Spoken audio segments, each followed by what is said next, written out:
cuando tú quieras, Iván. El resto le pido que ponga en silencio nomás los micrófonos. Sin ningún problema. Ya, bueno, entonces la presentación de hoy va a ser de estatus epiléptico. El fin de semana precisamente hubo un congreso que está organizado por la alemana y hablaron un poquito de este tema y hablaron de algo bien interesante que voy a agregar al final. Entonces, esta va a ser la hoja de ruta de hoy. Inicialmente vamos a hablar sobre generalidades de lo que es el estatus epiléptico.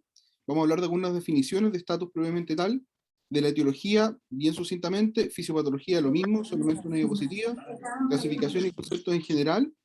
Vamos a hablar sobre el tratamiento y finalmente sobre la parte que se me ocurrió agregar, saqué algunas cosas y puse otras porque me interesa, me parece que es muy importante, que tiene que ver principalmente con el estatus epiléptico no convulsivo y generalidades de monitoreo, que siento que probablemente es hacia donde va a ir la unidad en los próximos años, me imagino. Y finalmente, por supuesto, hablar un poco del pronóstico. Entonces, en relación al estatus epiléptico, podemos decir que, por supuesto, que es una emergencia desde el punto de vista neurológico, es la emergencia más frecuente de neurología pediátrica por lejos, ocurre aproximadamente entre 15 a 20 por cada 100.000 habitantes. Desde el punto de vista fisiopatológico, ocurre porque hay una falla en relación a la regulación de los mecanismos excitatorios e inhibitorios del sistema nervioso central. Esta alteración de estos mecanismos, o más bien la alteración como en los mecanismos excitatorios en general, provoca como un inicio de la crisis que posteriormente genera una cascada en el fondo de mal regulación a nivel del sistema nervioso central y que termina gatillando esta crisis epiléptica prolongada, que por supuesto que termina siendo deleteria en el fondo para el sistema nervioso central. En relación al estatus epiléptico como tal, podemos decir que también lo podemos clasificar desde un punto de vista un poquito más operacional como crisis epilépticas recurrentes, pero sin una recuperación completa entre ellas, que en suma en el fondo tienen que dar 30 minutos o más de actividad ictal propiamente tal, que es, que es el segundo punto que pueden ver en la diapositiva, que es precisamente la actividad ictal continua o eléctrica o clínica por 30 minutos o más, con o sin recuperación de conciencia entre medio. Ojo que cuando se hace la salvedad de con recuperación de conciencia, uno piensa en una recuperación de conciencia que es incompleta más bien. Y finalmente lo que estábamos conversando al principio, en el primer punto en el fondo, que son dos o más crisis entre las cuales no haya recuperación de conciencia, también se puede catalogar como un estatus epiléptico. ¿Por qué hay, o clásicamente se define el estatus epiléptico como estas crisis de más de 30 minutos, sin embargo, con los estudios posteriores que se han hecho, se ve que en los 30 minutos ya hay un daño neurológico establecido, perdón. Y sin embargo, todas aquellas crisis que duran más de 5 minutos tienen una probabilidad de perpetuarse en el tiempo que es mayor. Es por eso que este T1 en el fondo se define como operacionalmente lo que es un estatus epiléptico y cuando debiese ser el inicio del tratamiento propiamente tal. O sea, una crisis de más de 5 minutos nosotros operacionalmente ya la consideramos un estatus epiléptico y por lo tanto una crisis que debiésemos tratar desde el punto de vista farmacológico para no llegar al daño neurológico que ocurre en el T2, en 30 minutos. Estos 5 minutos y 30 minutos están definidos básicamente para lo que son las crisis tónico-clónicas generalizadas. Sin embargo, hay otros casos especiales donde la definición de estatus epiléptico puede variar. Y básicamente son en estas dos que están escritas acá, que son en las crisis focales, donde uno determina el T1 en 10 minutos y el T2 en 60, y las crisis de ausencia, que son 10 a 15 minutos para el T1 para el inicio del tratamiento agudo en el fondo, que el T2 es un poco desconocido, pero también se habla que más de 60 minutos es algo como razonable desde el punto de vista epiléptico. Cuando nosotros hablamos de estatus epiléptico no convulsivo, muchas veces también nos referimos desde el punto de vista clínico como esto, como crisis de ausencia de 10 a 15 minutos. De que después vamos a hablar un poquito más en detalle en relación a eso porque hay que aclarar algunos conceptos también. En relación a lo que es el estatus epiléptico propiamente tal, como les decía, tenemos el estatus epiléptico que es convulsivo, o sea, el estatus epiléptico con sintomatología motora, que es aquel que tiene movimientos tónico-clónicos repetidos seguidos de un estado posictal. Lo otro que es la epilepsia parcial continua, que en el fondo tiene que ver con un estatus epiléptico de características más bien focales, pero también motoras, donde muchas veces no hay una alteración de conciencia, lo que hace la diferencia con el primer punto que conversamos. Y por otro lado tenemos los estatus epilépticos no convulsivos, ¿ya? Cuya alteración de conciencia puede ser continua o a veces fluctuante, lo que puede dificultar aún más el diagnóstico, ¿ya? Lo que podemos decir en relación al estatus epiléptico, que la mayoría se presenta en pacientes que previamente tuvieron un estatus epiléptico convulsivo, pero que a largo plazo terminan generando actividad epileptiforme previamente tal sin necesidad de tener un concomitante clínico. Y eso también podría ser un poco más difícil el diagnóstico en el caso que uno no tenga un monitoreo continuo, que va a ser el último punto del que vamos a conversar en esta reunión, pero que es muy, muy importante. E incluso uno pudiese verlo hasta en el 23 a 34% por ciento de los pacientes en coma estudiados en la UCI. Cabe destacar que gran parte de estos estudios están hechos tanto, toman población adulta, lo que también hace que sea un poquito más difícil extrapolar los números, y cuando hablemos como más de epidemiología, también nos va a ser un poquito más difícil como extrapolarlo a nuestra realidad, ¿ya? Pero eso tiene que ver con cómo se han realizado los estudios propiamente tal, y también tiene que ver un poco con la cantidad de pacientes, que afortunadamente no son muchos, y que por eso dificulta un poquito el estudio de esta patología en general, ¿ya? A lo que sí han llegado los expertos en conclusiones al punto que está al final, que usualmente en niños es subdiagnosticado el estatus epiléptico, sobre todo en el contexto de la UCI, precisamente porque los síntomas motores son más difíciles de determinar en un niño que en un adulto, ¿ya? Eso. Posteriormente, de las cosas que tenemos que conversar o que tenemos que saber en relación al estatus epiléptico, tiene que ver con la etiología. La etiología, tratando de conciliar esto de lo que es el estatus epiléptico con la nueva clasificación de epilepsia, nosotros podemos decir que puede ser estructural, infecciosa, tóxico-metabólica, autoinmune en la gran mayoría de los casos, ¿ya? Sin embargo, los estudios de prevalencia estaban hechos con la clasificación antigua. Es por eso que nosotros podemos encontrar que la clasificación más utilizada en los papers es lo que está en el segundo punto, que puede ser conocida o sintomática versus desconocida o criptogénica, que era como se llamaban antiguamente, digamos, o se denominaba ciertas etiologías de epilepsia propiamente tal. En pacientes epilépticos conocidos, la causa más frecuente por lejos es mala adherencia al fármaco antiepiléptico, por lejos, más o menos como un 47 o un 53% de los estatus. Sin embargo, la gran mayoría de esos estatus tienden a ser no refractarios, ¿ya? En el caso de los estatus epilépticos refractarios, de todas maneras la epidemiología sigue siendo similar. O sea, sigue siendo mala adherencia a la primera causa, y en segundo lugar viene la encefalitis. Sin embargo, cuando nos enfrentamos a un paciente que tiene un estatus epiléptico súper refractario, concepto que vamos a definir después, la causa más frecuente es la encefalitis, ¿ya? Esta tabla que está acá dice relación con el segundo punto en realidad, que tiene que ver con esta clasificación etiológica. Cuando nosotros tenemos una causa conocida o sintomática, a su vez la podemos subdividir en causas agudas y en causas crónicas, ¿ya? Y estas son las causas más frecuentes, nuevamente han sido estudiadas en adultos, es por eso que están puestas de esa forma, como por ejemplo un ataque cerebrovascular agudo. El caso del trauma encefálico es un poquito más transversal, pero hay varias etiologías que, si ustedes se ponen a revisar, tienen que ver más con lo que uno puede observar en un adulto y con el niño, y es un alimentante muy importante en relación a los estudios que uno puede encontrar de estatus epiléptico, ¿ya? Como les decía, de estas, probablemente la que es más importante tiene que ver con las causas crónicas, o sea, con estas causas sintomáticas pero remotas, ¿ya? Que son pacientes epilépticos y que, como les digo, tienen un mal seguimiento, una mala adherencia al tratamiento, y que terminan generando más crisis y por lo tanto tienen más riesgo de estatus epiléptico. En términos fisiopatológicos bien cortos, un poco para entender cómo funciona el estatus epiléptico desde el punto de vista neurológico, el inicio y la persistencia de la crisis dependen conceptualmente de estos 4 conceptos que están arriba a la derecha: de la anatomía de la corteza cerebral, o sea, de la indemnidad de la estructura propiamente tal, del desarrollo de estos neurotransmisores excitatorios y por tanto de la inhibición de los inhibidores, valga la redundancia, y finalmente de los niveles totales de neurotransmisores que hay en el sistema. Entonces, desde el punto de vista fisiopatológico, nosotros también podemos encontrar algunas etapas que han sido estudiadas en distintos mamíferos, en algunas en monos, y que por eso nos dan como un mayor acercamiento a lo que pasa desde el punto de vista neurobiológico en el cerebro de un paciente que tiene un estatus epiléptico. Si se fijan, la primera etapa es una etapa de fosforilación de proteínas y de apertura de canales iónicos, que es la primera, es como tiene que ver con el inicio de la actividad eléctrica propiamente tal. Ahora, esa actividad eléctrica es la misma actividad eléctrica que uno puede ver en una sinapsis normal. Sin embargo, el gran problema ocurre en la segunda etapa, que pasan segundos a minutos después de la primera, donde no hay una buena modulación desde el punto de vista del sistema nervioso central. Entonces se empiezan a descontrolar los mecanismos excitatorios, que están dados principalmente a través de receptores AMPA en primera instancia, y cuando los AMPA son saturados, parten los NMDA, ¿ya? Así como también hay una disminución en la inhibición, que está dado básicamente por el gran inhibidor del sistema nervioso central, que es el GABA.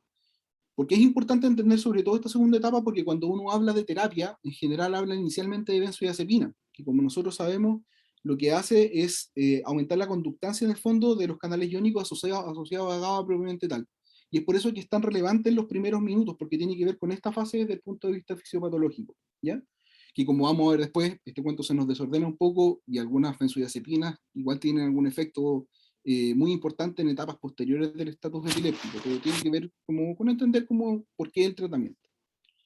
Posteriormente, en minutos a horas, empiezan a ocurrir algunos mecanismos que perpetúan la actividad epileptiforme en el cerebro, pero no solamente eso, sino que además gatillan sistemas de destrucción celular, de apoptosis celular propiamente tal, como son el aumento de la sustancia P desde el punto de vista excitatorio, y además el neuropéptido I, que también empieza que no hay como suficiente recambio de este mismo a nivel del sistema nervioso central, y que pudiese actuar como un inhibidor en condiciones fisiológicas, ¿ya?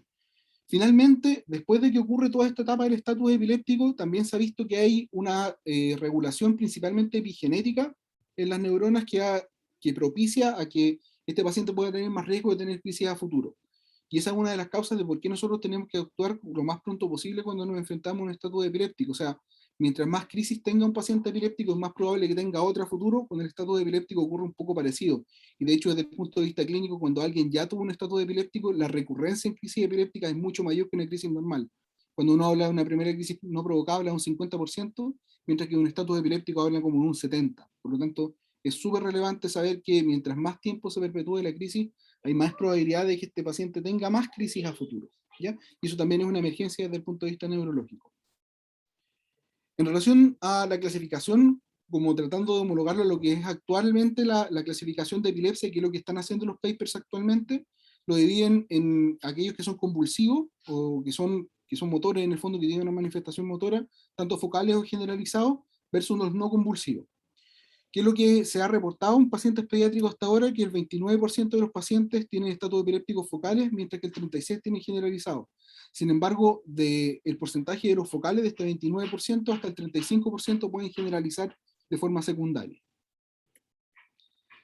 Desde el punto de vista de cómo uno tiene que clasificar el estatus propiamente tal, o sea, cuando hace esta división entre aquellos que son focales y aquellos que son generalizados con o sin compromiso de conciencia, usamos estos 4 grandes parámetros que tienen que ver con la semiología, o sea, básicamente con lo que hemos estado conversando, si tiene o no tiene síntomas motores, y si estos síntomas motores son focales o generalizados, así como también si tiene o no tiene compromiso de conciencia, sobre todo en el caso de los focales, ¿verdad? De hecho, en el caso de los focales, salvo por la ausencia, ¿verdad? Mientras que en el electroencefalograma se tienen que identificar ciertos patrones de electro que nos van a ayudar también a tener como mayor claridad en relación al criterio de estatus epiléptico, que como vamos a ver en algunas diapositivas posteriores no está tan claro desde el punto de vista como neurofisiológico. Entonces, uno con el electro lo que tiene que identificar es la ubicación de la actividad epileptiforme, el patrón, o sea, el tipo de descargas que tiene, la morfología, por lo tanto, la modulación de esta en el tiempo, como en relación a la progresión temporal, y finalmente qué es lo que pasa cuando yo intervengo en esa actividad epileptiforme, o sea, cuando yo en el electro, teniendo un registro ictal, realizo una intervención de una benzodiazepina, por ejemplo, qué es lo que pasa con esa actividad posterior. La etiología, que es la que hablamos anteriormente, también va a ser relevante desde el punto de vista del tratamiento, y finalmente la edad del paciente también nos va a dar un poco más el pronóstico de qué es lo que va a pasar con este paciente a largo plazo. Lo que nosotros sabemos en este último punto de estatus epiléptico es que tiene como un pic bimodal de presentación, igual como es la epilepsia. Es más frecuente encontrarlo antes de los 10 años y después de los 75, ¿ya? Entonces, cuando hablamos de las etapas del estatus epiléptico, hablamos de un estatus epiléptico precoz desde el punto de vista conceptual. Lo más importante son el T1 y el T2, o sea, entender los dos primeros puntos, el 5 minutos y el 30 minutos, ¿ya? Pero en el fondo, cuando hablamos de un estatus epiléptico precoz o de un estatus epiléptico inminente, también como decían los papers antiguos, hablamos de una crisis que dura más de 5 minutos y en la que hay que intervenir con una benzodiazepina. A los 30 minutos, después vamos a hablar del tratamiento específico, entre paréntesis, para que esté más concentrado en esa diapositiva. Después de los 30 minutos nosotros ya hablamos de un estatus epiléptico establecido. Entre 60 y 120 minutos hablamos de un estatus epiléptico refractario, o más bien después de 60 minutos, y uno súper refractario después de 24 horas. ¿Ya?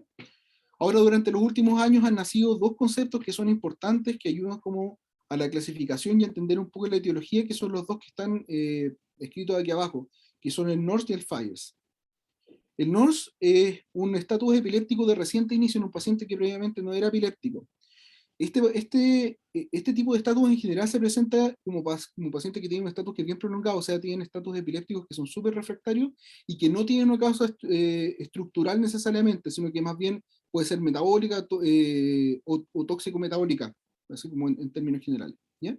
En estos pacientes se han visto que la etiología autoinmune también puede llegar a ser muy importante, y es por eso que el uso temprano de inmunomoduladores, así como también en algunos casos la dieta cetogénica, ha generado una mejoría. O sea, entender esa clasificación también nos ayuda desde el punto de vista terapéutico cuando tengamos que realizar cierto tipo de intervenciones que vamos a revisar en la diapositiva siguiente. Mientras que el FIRE es una subcategoría del NORS, o sea, cae dentro de estos estatus epilépticos que son refractarios en el fondo, en un paciente que previamente no era epiléptico, pero que anterior a presentar el evento tuvo fiebre básicamente, ¿ya? Fiebre que puede ser entre 2 semanas y 24 horas previa del estatus epiléptico, que no es lo mismo que tener un estatus febril, que es tener crisis epiléptica en el fondo prolongada en el contexto de fiebre, o sea, estando con fiebre previamente tal, ¿ya?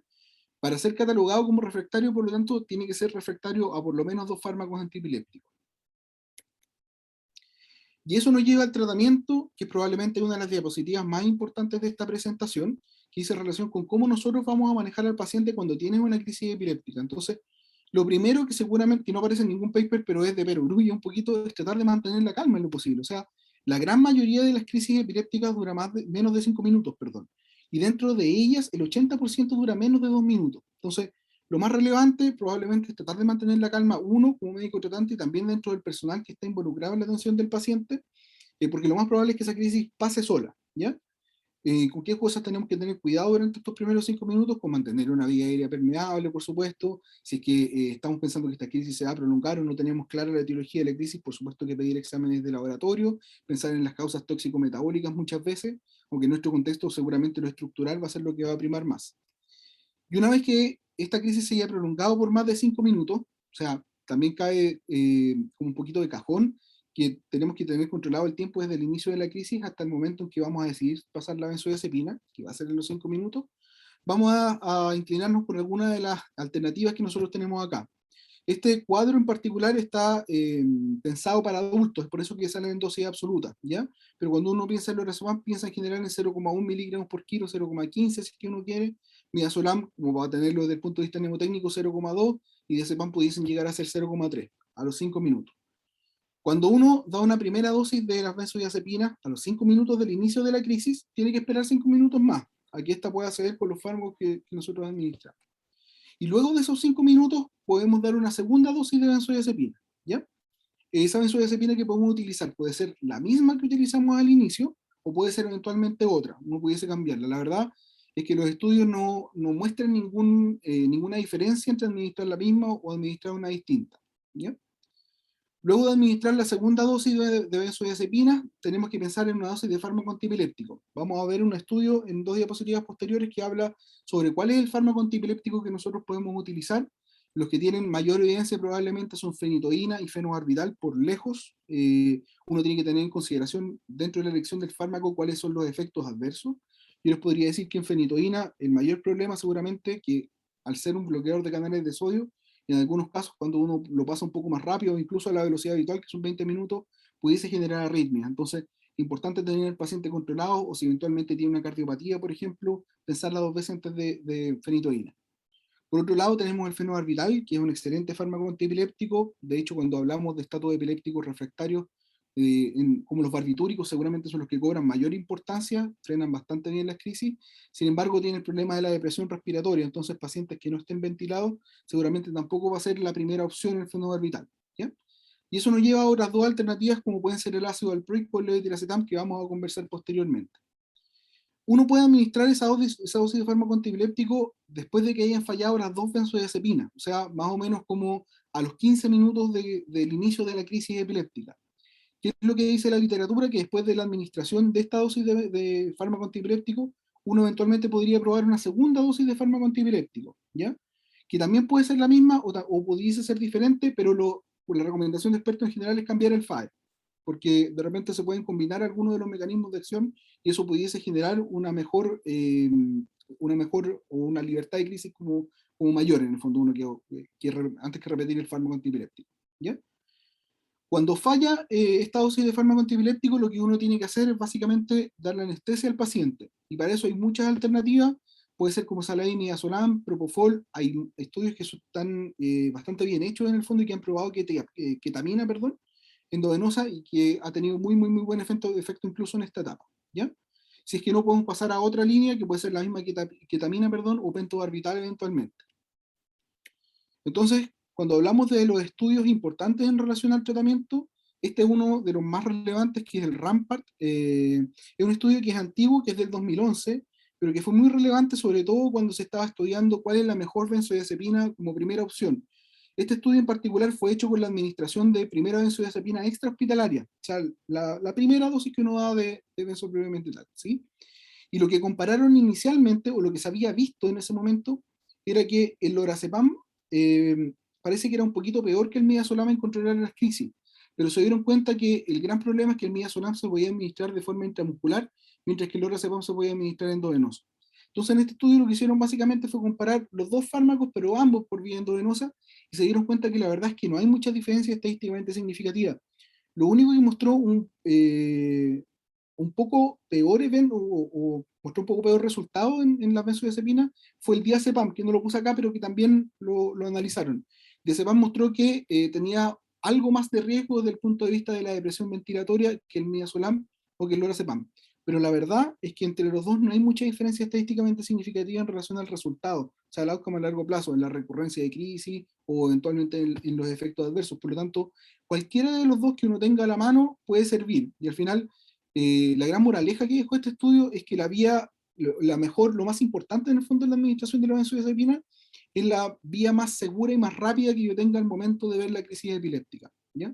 Por lo tanto, si tengo un paciente que tiene una vía, pudiese intentar tanto con midazolam como con lorazepam, y la verdad es que no habría tanta diferencia entre uno y otro. Por otro lado, este fue un estudio que se publicó el año 2019, que fue un estudio bastante esperado, porque en el fondo comparaba la fosfenitoína, que es uno de los fármacos que tiene más evidencia desde el punto de vista del control de los estatus epilépticos, versus dos fármacos que no tenían evidencia tan potente como el levetiracetam y el ácido valproico, pero que desde hace mucho tiempo se venían probando como terapia, ¿ya? Lo que está acá es probablemente el gráfico más importante del estudio, que tiene que ver con la libertad de crisis en el fondo, o el control de la crisis propiamente tal después de la segunda línea de benzodiazepina, y que compara la fosfenitoína con la levetiracetam y valproico. La verdad es que este estudio fue un estudio multicéntrico. La cantidad de pacientes enrolados en cada uno de los fármacos es similar. La levetiracetam es un poquito mayor, fueron 170 pacientes versus 150 de los otros dos, y mostró también un mejor efecto, mostró una libertad de más o menos como un 57% aproximadamente, versus fosfenitoína o valproico que mostraron como un 52%. Por lo tanto, aparentemente, después de este estudio, uno pudiese decir con bastante seguridad que administrar cualquiera de estos tres fármacos antiepilépticos, o fenobarbital, que también tiene mucha evidencia, pudiese ser una alternativa válida como FAE en el fondo después de que fallan las benzodiazepinas, ¿sí? Por otro lado, cuando nosotros tenemos una crisis que dura más de 30 minutos, debiésemos hablar de un estatus epiléptico refractario. En el caso de las crisis motoras generalizadas, mientras que para focales son 60 minutos. Aquí cambia un poco el escenario, porque no solamente tiene que ver el outcome con una cantidad de crisis a largo plazo, sino que estos pacientes tienen una mortalidad, y una mortalidad que puede llegar hasta el 30%, como sale en la diapositiva, ¿ya? Cuando uno puede llamar además estatus epiléptico a estos pacientes, cuando el uso de fármacos antiepilépticos, o sea, el uso de dos FAEs en buena dosis, no es efectivo. Como les decía, después de la primera dosis de fármaco antiepiléptico, antes de intentar anestesia, uno puede intentar con una segunda dosis de FAE. Si es que falla la segunda dosis, por supuesto que también se considera refractario. Y ahí toman relevancia los fármacos que salen en esta diapositiva. Las pongo principalmente porque salen las dosis involucradas, y no solamente eso, sino que hablo un poquito de los efectos adversos de cada uno. Como les decía, los últimos estudios han probado como con bastante fuerza el uso de ketamina, y la verdad es que ha sido bien útil, ¿eh? En la dosis establecida acá, digamos, sea 0,5 a 4,5 miligramos por kilo, ¿sí? Un problema importante cuando uno ve estudios de estatus epiléptico refractario, como les decía, la gran mayoría son en adultos o mezclan adultos y niños, es que muchas veces a los adultos les pasan propofol, y el propofol nosotros en niños tendemos a utilizarlo un poquitito menos, y eso pudiese hacer que los estudios no sean comparables entre sí, pero yo les diría que hay muy buena experiencia con midazolam, que es el primero, con ketamina ahora último, digamos, ha tomado bastante relevancia, y clásicamente con el pentobarbital o el tiopental han funcionado bastante bien. En caso de que no se da la crisis epiléptica, nosotros hablamos de un estatus epiléptico superrefractario. ¿Qué es un estatus epiléptico superrefractario? Es un estatus epiléptico que no logramos controlar con terapia de tercera línea, o sea, con anestésico, por lo tanto, falló la benzodiazepina, fallaron las dos dosis de fármaco antiepiléptico y falló la anestesia. O eventualmente una crisis epiléptica que dura más de 24 horas en total. ¿Ya? Hay algunos estudios que han tratado de probar como la eficacia en el fondo de algunos tratamientos. Hay un estudio que es bien importante que se hizo en adultos en el fondo, pero que fueron 182 adultos, y que trató de determinar cuál era el mejor tiempo que uno tenía que tener a un paciente con anestésicos para poder hablar sobre refractariedad, porque uno pudiese creer que la verdad es de perogrullo, pero no es así. Nunca se ha tenido muy claro cuánto es el tiempo que uno tiene que mantener a un paciente en estallido de supresión o con un voltaje disminuido para poder estar seguro en el fondo que el retiro del fármaco es correcto. La verdad es que a la conclusión que llegaron es que parece que el tiempo óptimo del cese de coma son 35 horas, ¿ya? O sea, entre 24 y 48 horas, que era lo que se sabía antes, digamos, de este estudio, ¿ya? Se vio que cuando tenían más de 35 horas tenían un poquito más de complicaciones. Ahora, como les decía, cuando uno habla de estatus epiléptico refractario y superrefractario, tienden a usar algunos fármacos que realmente en pediatría usamos menos, como el propofol, lo que puede ser una limitación en relación a este estudio en particular. Ahora, cuando nosotros no tenemos un buen resultado a pesar del anestésico, se han intentado hacer muchas otras cosas otras terapias en el fondo para poder controlar un estatus epiléptico superrefractario. Si se fijan acá en el algoritmo, uno habla que cuando falla la anestesia general y no tiene una causa identificable en el fondo que podamos tratar, lo que pudiésemos hacer eventualmente es administrar magnesio D o piridoxina en niños, pensando que, sobre todo en lactantes, a menores de un año, que se pueden tener, hay más riesgo en el fondo de tener crisis epilépticas que son sensibles a piridoxina, y uno lo puede hacer incluso en algunos tipos de encefalopatía epiléptica. Se intenta, por ejemplo, con los West, una prueba de piridoxina durante el electroencefalograma. En caso contrario, tenemos que pensar en algunas otras alternativas, entre ellas una de las más estudiadas tiene que ver con corticoide de plasmaféresis, pero que la verdad no hay muchos datos como para poder decir si es efectivo o no es efectivo. Se han intentado muchas otras cosas, entre ellas las tres que salen, que tengo acá marcadas, que son hipotermia básicamente. En relación a la hipotermia, hay un estudio que, si mal no recuerdo, fue del año 2016, que enroló a 270 pacientes y le hicieron hipotermia entre 32 a 34 grados Celsius, pero que no consiguieron una mejoría clara en relación a los pacientes a los que no le aplicaron hipotermia. Por lo tanto, la verdad es que como efecto, desde el punto de vista en un estado epiléptico súper refractario, queda un poco en duda. No sería como una terapia tan relevante en este caso, ¿ya?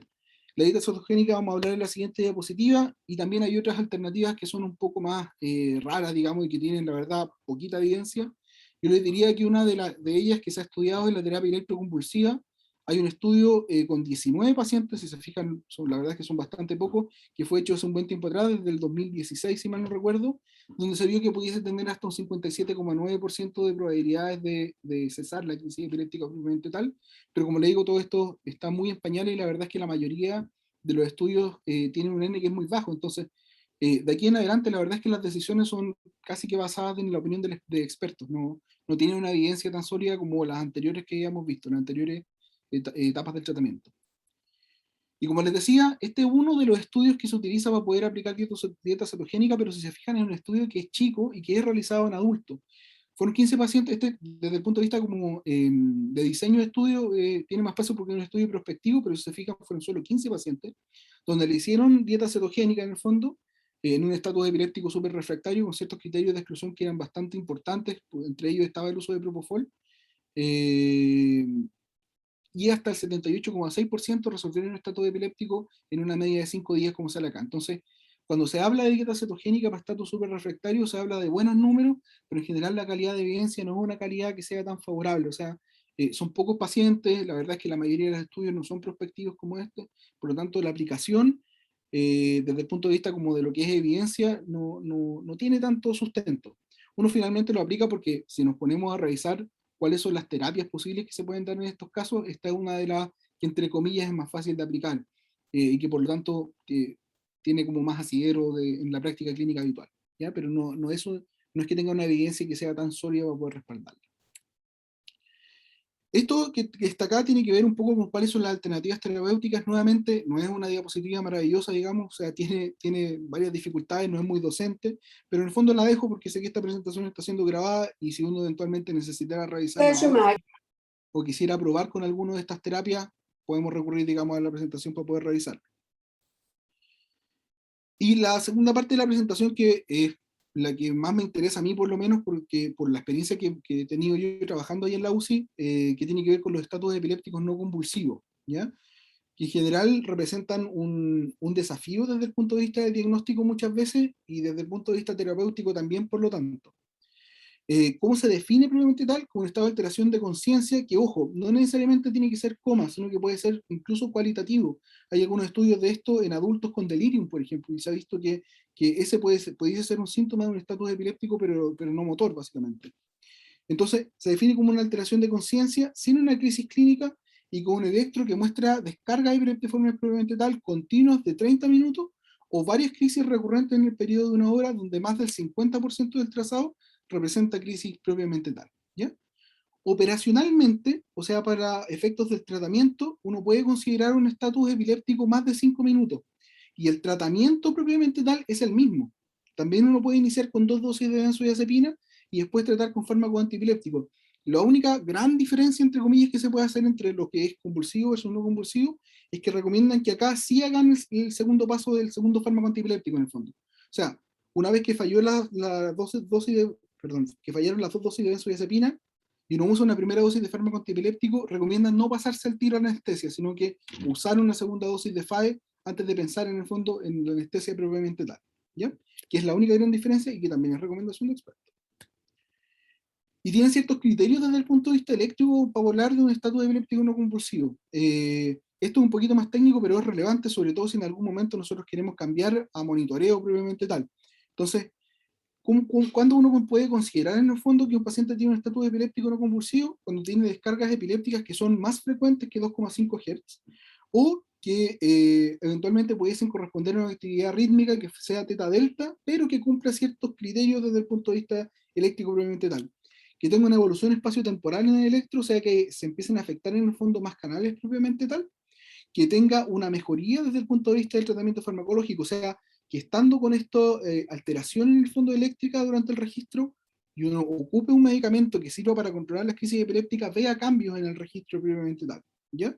O que eventualmente podamos ver algunos signos clínicos en el fondo dictales que pueden ser un poquito más sutiles.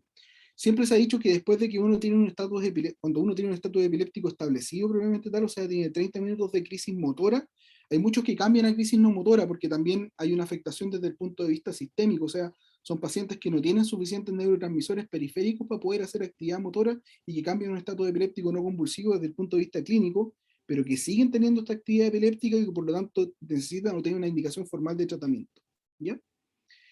Por otro lado, tenemos los pacientes que tienen una encefalopatía epiléptica conocida y que cuando estamos enfrentándonos a ese caso, son pacientes que podemos considerar como un estatus epiléptico no convulsivo cuando tienen una actividad epileptiforme que, como con mayor actividad de lo normal, por decirlo de una forma bien, bien sucinta, o que tenemos un electro que está muy anormal y que mejora con fármacos antiepilépticos durante la administración, o sea, durante el registro. Desde el punto de vista general, ¿qué es lo que podemos decir de los estatus epilépticos no convulsivos? Que esto que yo les estaba contando es un consenso, pero que en el fondo no es un patrón, no existe un patrón electroencefalográfico específico, ni una clínica que necesariamente sea específica, ¿ya? Tanto es así que, como les decía anteriormente, hay algunos compromisos de conciencia cualitativo que de repente pudiesen estar revelando un estatus epiléptico no convulsivo. Se estima que el estatus epiléptico no convulsivo puede ser de 8 a 40%, perdón, que los convulsivos de 8 a 40 por 100.000 en globo, o sea, niños más adultos, mientras que el no convulsivo puede ser entre 15 a 18, o sea, en las series que son más dramáticas en el fondo con el número, hablan de que hasta un 50% de los estatus epilépticos en globo pudiesen ser no convulsivos, ¿ya? De los estatus epilépticos en UCI, digamos, estatus epiléptico no convulsivo, en general uno habla de que hasta un 7 o un 14% de los pacientes pudiese tener, y que sin embargo solo un 1% es tratado de estos pacientes, lo cual habla un poco de esta dificultad diagnóstica que existe, ¿ya? Y que en gran parte está dado porque aún no está muy globalizado lo que es el electroencefalograma continuo, ¿ya? ¿Qué es lo que se ha visto en pacientes que están ingresados en una UCI propiamente tal y que después de eso, digamos, o que sabe que están en una UCI, perdón, después de haber tenido un estatus epiléptico convulsivo y que están conectados a un electroencefalograma continuo? Hay un estudio que, si mal no recuerdo, es de 2015, que involucró a 164 pacientes y se dieron cuenta que de ellos, hasta un 48% presentó crisis epilépticas eléctricas, ¿ya? Que es distinto porque no cumple como este criterio de evolutividad, ni de mantención, ni de cantidad de descargas, digamos, en el tiempo que hablábamos anteriormente, y hasta un 14% fueron estatus epilépticos no convulsivos, ¿ya? En pacientes en coma en UCI, o sea, pacientes que no necesariamente tienen que ver con, o que no están hospitalizados por una causa neurológica, hasta el 8% presentó estatus epiléptico no convulsivo, que se vio en 30 minutos de electroencefalograma, mientras que cuando uno conectaba a los pacientes a un electroencefalograma continuo, se dieron cuenta que este número se doblaba básicamente, o sea, llegaba hasta un 17% de los pacientes, lo cual aún más afirma esta teoría de la necesidad, en el fondo, del electroencefalograma continuo en UCI. ¿Qué es lo que se sabe en pediatría del estatus epiléptico no convulsivo? Que por el umbral epiléptico más bajo que tienen los niños, por el hecho de ser niños en el fondo, estarían en mayor riesgo de tener el estatus epiléptico no convulsivo. Aún no están tan claras las indicaciones de electroencefalograma continuo, lo que hace aún más difícil saber en qué pacientes conectar, a qué pacientes no, pensando siempre en que tiene que haber una optimización de este recurso, porque sabemos que el electroencefalograma continuo no es una herramienta que sea barata, principalmente por lo que cuesta el personal en el fondo a cargo del registro propiamente tal, ¿ya? ¿Qué es lo que se sabe en algunos de los países que tienen como mayor experiencia en relación al electroencefalograma continuo, como son Estados Unidos y Canadá? Que son el 31% de los centros en el fondo que están capacitados para poder tener este tipo de monitoreo. Hay protocolos establecidos para poder saber a quiénes pacientes conectar y a quiénes no, ¿ya? Hay algunos factores de riesgo relacionados a cuáles son los pacientes que tienen mayor probabilidad de tener estatus epiléptico no convulsivo. Hay varios, hay listas de ellos en el fondo, pero los principales seguramente son aquellos pacientes que tienen un compromiso de conciencia cualitativo y que previamente tenían actividad epileptiforme o que tienen actividad epileptiforme de alguno de los electros, ¿ya? Sin embargo, nuevamente una de las grandes limitantes del monitoreo propiamente tal es el costo asociado. Lo que está a la derecha tiene que ver con algunos criterios que propusieron en el año 2015 la Sociedad Americana de Neurofisiología para saber a qué pacientes es más costo efectivo, entre comillas, monitorizar. O sea, qué pacientes, qué criterios de inclusión nosotros podríamos utilizar para poder emplear el monitoreo desde el punto de vista clínico, que son los que están acá, pero básicamente los más importantes son los que son estos dos que están remarcados aquí abajo, que son pacientes que tengan una neuroimagen alterada y que tengan presencia de crisis epilépticas previas a la instalación del monitoreo continuo, ¿ya? Esos dos son los que tienen más peso en relación a todos los que establecieron en el año 2015 como factores de riesgo importantes para el monitoreo de UCI. Este estudio es un estudio retrospectivo y que hablaba un poco del estatus epiléptico no convulsivo en niños en general, sobre todo en pacientes que tenían algún tipo de encefalopatía. Se dieron cuenta, enrolaron a pacientes, a 71 en total, que tenían entre 3 meses a 21 años, sin embargo, con una media que es bastante más cercana a lo que es la pediatría en general, de 7,8 años, y un 82% de los pacientes que presentaron cambios clínicos y una imagen alterada tuvieron un estatus epiléptico. O sea, pareciera ser que estos dos factores de riesgo que hablamos en la diapositiva anterior efectivamente tienen una preponderancia clínica bastante relevante.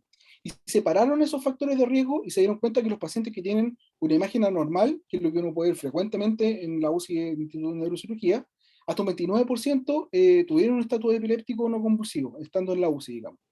Mientras que el 34% de los pacientes que tuvieron una crisis epiléptica clínica, pero con una imagen normal, llegaron a tener un estatus epiléptico no convulsivo. O sea, parece ser que efectivamente estos son los dos criterios más importantes de toda la lista que habíamos visto anteriormente. ¿Qué es lo que podemos decir en relación al monitoreo en pediatría probablemente tal? Este otro estudio que es bien importante, que es antiguo en todo caso, es del año 2011, que enroló pacientes desde el 2007 al 2009, si mal no recuerdo, tratando de dilucidar un poco cuál sería, entre otras cosas, cuál sería el tiempo óptimo en el fondo para poder obtener un registro que sea válido y mediante el cual nosotros podamos decir si un paciente tiene o no tiene crisis epiléptica eléctrica o estatus epiléptico no convulsivo previamente tal, ¿ya?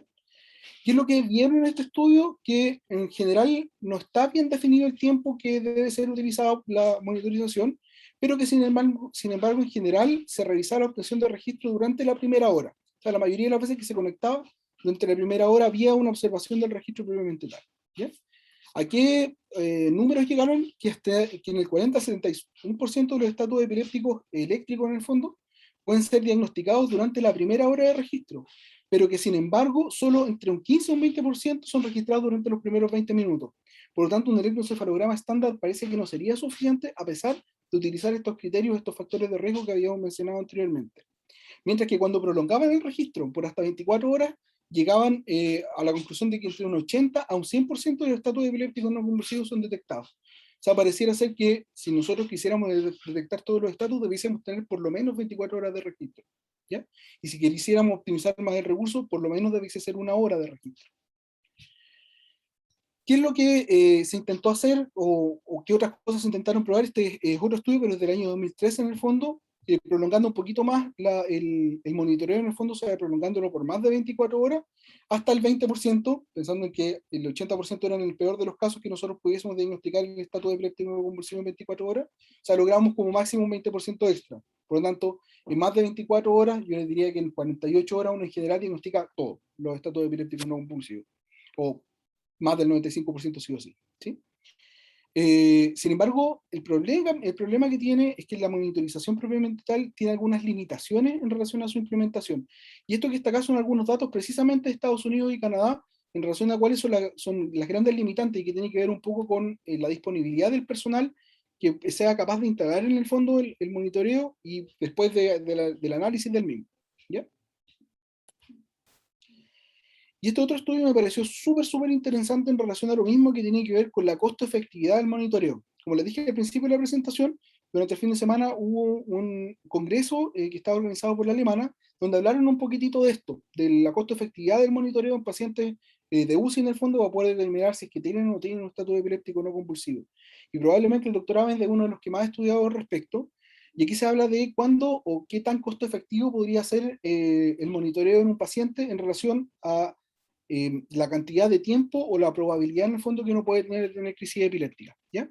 Si se fijan, cuando uno ve el gráfico, hicieron un índice de costo-efectividad que hacía relación con el costo que tenía mantener el monitoreo propiamente tal y la probabilidad de tener crisis a largo plazo. Entonces, si se fijan, en las líneas que están abajo, compararon el no tener un electroencefalograma versus 24 horas, versus 48 horas y una hora, perdón. Si se fijan, entre una hora y 24 horas no hay mayor diferencia de la costo-efectividad, o sea, pareciera ser que por lo menos tener una hora de monitoreo en pacientes que tengan factores de riesgo podría ser importante o podríamos identificar una buena parte de ello. Y por supuesto que mientras mayor sea la probabilidad de tener crisis epiléptica, el estudio se hace más costo-efectivo. Pero cuando uno habla de monitoreos mayores a 24 horas, o sea, de 48 horas, el costo se dispara un poquitito. Y si se fijan, la mayor cantidad de costos dice relación un poco con el personal a cargo del aparato más que con la implementación del monitoreo propiamente tal como de la máquina de neuromonitoreo. Y finalmente, un poco para cerrar la presentación, me interesa hablar del pronóstico de los estatus epilépticos, pero en general, desde el punto de vista de la morbilidad, nosotros podemos decir que los pacientes que salen después de un estatus epiléptico tienen una mayor probabilidad de tener déficit motores focales, de tener además algunos problemas cognitivos como discapacidad intelectual, trastornos de comportamiento y eventualmente epilepsia a futuro.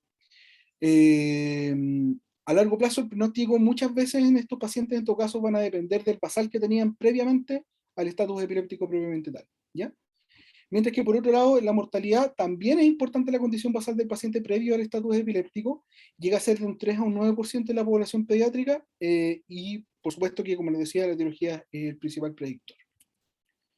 Y en relación a las crisis recurrentes a largo plazo en pacientes post-estatus epiléptico, el mayor riesgo ocurre cuando el estatus epiléptico es la primera crisis, en realidad hasta 70%, desde un 50 hasta un 70%. ¿Ya?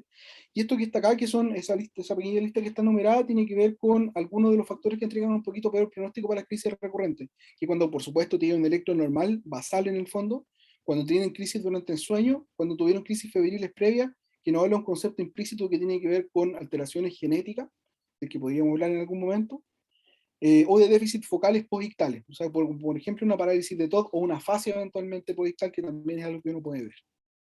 Eso. Muchas gracias, Iván. Súper buena la presentación. Como muy al callo.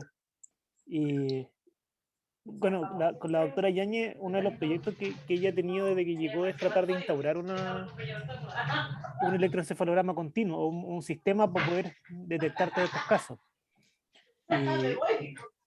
Por lo que decís tú, Nati, no sé con quién estáis de turno, que están gritando harto ahí, Sí. que te escuchamos. Por lo que vimos en la presentación, yo creo que más de un 80% de nuestros pacientes tienen riesgo de tener crisis, entonces la cantidad de crisis que se nos están pasando es alta. Bueno, eso quería opinar, que muchas gracias, Iván, me parece excelente la presentación. Quiero pedirte formalmente que la última parte, sobre todo de la electroencefalografía continua, la acotemos porque yo hice una solicitud a la doctora Labra de electromonitoreo continuo. Mi idea, yo creo que tenemos que ser independientes del electromonitoreo, en el fondo de la instalación de la doctora Venegas, porque es otra la función de ella. Nosotros como unidad de cuidados intensivos necesitamos un electromonitoreo continuo. En mi solicitud de tecnología pedí, no sé si, y ahí te quiero preguntar si encontraste algo de la tecnología del SetLine, de la tecnología Máximo, que en el fondo permite es un electromonitoreo tanto como de NIRS, como de oximetría cerebral, más electroencefalograma continuo. Tendríamos que capacitarnos todos, porque la idea es que esté las 24 horas con el paciente. Aquí tú, con tu presentación, nos ayudas a acotar que por lo menos deberían ser 48 horas en el paciente grave. Yo soy de la idea de que todo paciente que esté en ventilación mecánica, que obviamente está en una UCI neuroquirúrgica, debería tener su electromonitoreo, y tú con tu presentación lo confirmas. Así es que, como te digo, te voy a pedir ayuda como especialista de la unidad para que le presentemos a la doctora Labra como el por qué deberíamos tener esta tecnología que le pedí. Porque a través de esa tecnología podemos detectar actividad eléctrica y a lo mejor ahí acotar a los pacientes que realmente van a requerir un monitoreo con el electroencefalograma de la doctora Venegas. ¿Tú qué opinas? Sí, toda la razón, doctora. De hecho, no me quise extender tanto en el monitoreo, pero hay algunos estudios que hablan de que quizás lo que pudiese ser incluso más costo efectivo es tener a los pacientes con un electroamplitud integrada, que es parecido al que se usa en neonatología, y además de eso, a los pacientes de mayor riesgo agregarle un electroencefalograma, o cuando tengan mucha diferencia en la amplitud integrada. Exactamente. Esas dos cosas pudiesen andar muy bien, porque en el fondo la gran limitante del electro continuo tiene que ver con la lectura del electro, que requiere como mucha más capacitación que lo que es la amplitud integrada, que es fácilmente identificable cuando puede ser o no puede ser una crisis. Bueno, en ese sentido, me gustaría, si pudieras revisar esta tecnología, se llama SetLine, es de Máximo, tiene varias formas de monitorizar, como te digo, como que integra electro más NIRS, y eso sería ideal para nosotros. Y entonces, sí, a través de eso quizás podríamos definir los pacientes que requieren un electro, o sea, un electro más sofisticado como el de la doctora Venegas. ¿Te tinca? Sí, por supuesto, no hay problema, doctora. No hay problema. Ya, así que hay dos ayudas, no, tres.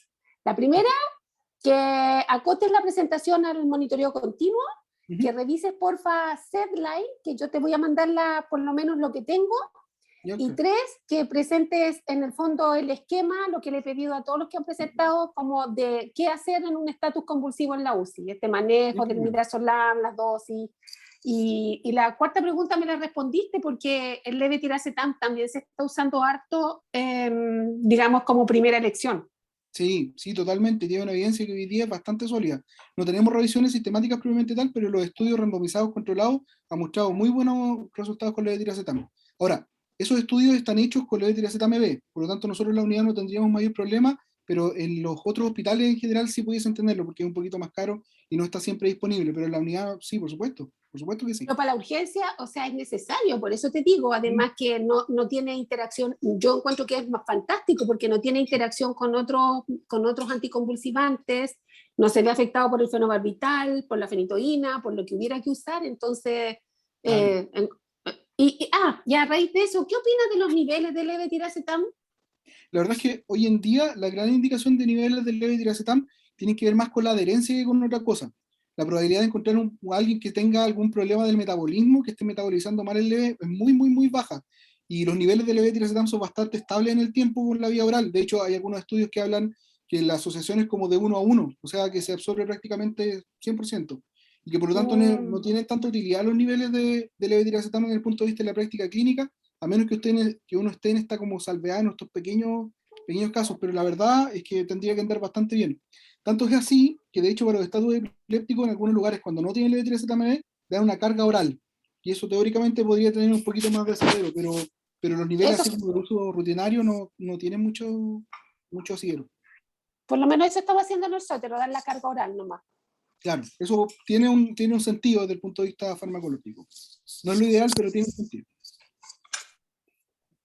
Hay es una pregunta y un comentario a la vez. Hay un estudio del Pediatric Critical Care del año pasado donde capacitaron a médicos, a pediatras de la UCI en interpretación de electroencefalograma cuantitativo y con una sensibilidad casi del 100%, con altos valores, o sea, algunos falsos positivos también. Entonces quiere decir que es posible capacitarse sin ser neurólogo infantil para poder interpretar un estatus, por ejemplo, o crisis convulsiva. La pregunta absolutamente. es, ¿el electroencefalograma cuantitativo, qué diferencia hay con lo...? Es muy distinto porque que le agregan el cuantitativo yo no lo había escuchado nunca. Sí, o sea, es distinto, es un poquito menos preciso, pero no requiere una capacitación que sea tampoco como tan específica para poder manejarlo. O sea, es más fácil manejarlo desde el punto de vista general, como en la UCI. Es por eso que está teniendo como un uso que es un poco más como universal, más que tener como los canales previamente tal, tener como todo el aparataje de lo que es un electroencefalograma continuo en la UCI. Sí, pero desde el punto de vista práctico, como tú dices, sensibilidad es bastante bueno. Por lo tanto, como un método de screening en el fondo, que es para lo que nosotros lo ocupamos, puede ser bastante bueno y, como decía la doctora Yáñez, en los pacientes en que uno note mayor diferencia o note como mayor probabilidad de tener crisis epiléptica, uno podría pedirle un electro formal o un monitoreo formal como segunda línea. ¿Sí? En el fondo, a lo que van todas las UCI de aquí a futuro seguramente es a combinar como método diagnóstico o método de screening, porque como viste el electro continuo probablemente tal igual es caro. Entonces no da como para que sea algo de uso universal, pero sí el electrocuantitativo podría ser una buena opción para poder filtrar a los pacientes que después necesitan un electro formal, en el fondo un monitoreo. O sea, no necesitas personal extra, es a la misma Claro. enfermera, el médico de la UCI que son capaces de leer y de instalar. Claro. La tecnología que yo pedí, que es máximo, es de electroencefalograma continuo, así que por eso, en ese sentido es que te voy a pedir ayuda, Iván. Sí, no hay problema. En todo caso, por el Gracias. gráfico que mostraste tú, la relación de costo-efectividad aumenta en los electros continuos de 48 horas porque detectan muchos más. Sí. Y dado que nosotros estamos asumiendo que vamos a detectar muchos más, por el tipo de paciente que tenemos, la relación de costo-efectividad sería súper buena, súper válida. Claro. Por ahí tenemos que agarrar a la doctora Laura. Efectivamente, la probabilidad de que nosotros encontremos es mucho mayor que en todos los estudios, porque tenemos una población que es muy seleccionada, totalmente. O sea, José, a ti que te gusta hacer trabajo, yo creo que este es el trabajo número 1 que deberíamos hacer. Si conseguimos tener el electroencefalograma continuo, nos juntamos con Iván y tendríamos algo mucho que mostrar, porque tenemos pacientes seleccionados. Sí, no, vamos a tener que registrar desde el día 1 todo lo que Exactamente. hagamos. Todo lo que hagamos, todo lo que mostremos, y de ahí se pueden sacar 800.000 cosas. Exactamente. Así que creo que ustedes son la combinación perfecta.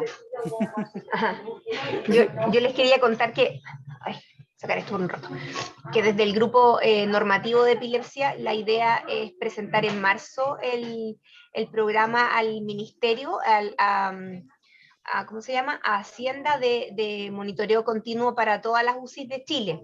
Pero esto también, sabemos que son proyectos que son a largo plazo y que parten con pilotos. La verdad es que nosotros el proyecto lo tenemos pensado para todas las, o sea, no siendo costo efectivo, sino que para todo el listado grande de todas las patologías, y la verdad es que como el 80% de nuestros pacientes cumple criterio como para eso. Y en el fondo tenemos estipulado, claro, o sea, claro, el problema es que todos los hospitales están pidiendo el piloto. pero así como en el fondo el calvo lo necesita por las cardiopatías congénitas, el tórax lo necesita también por el tipo de pacientes que operan. Nosotros, hay muchos hospitales que no tienen nada, entonces, pero que igual se está avanzando, igual se está avanzando, y la idea es que en el fondo yo creo que sumar fuerzas también nos ayuda muchísimo, así como la doctora Venegas lo hace por un lado, nosotros también. Yo creo que todo sirve. Exactamente, Nati. Y tú tienes que abogar porque tenemos la máxima cantidad de pacientes en neuroquirúrgico, pero yo he apostado, mientras sale ese proyecto, al electrocuantitativo, como dijo el José. No, perfecto. Esa es la tecnología máximo y, como les digo, está solicitado, y a lo mejor debería complementarlo con la presentación, con la última parte de la presentación de Iván. Súper. Ya, pues, si alguien más tiene preguntas. Si no, voy a dejar de grabar. No. ¿No?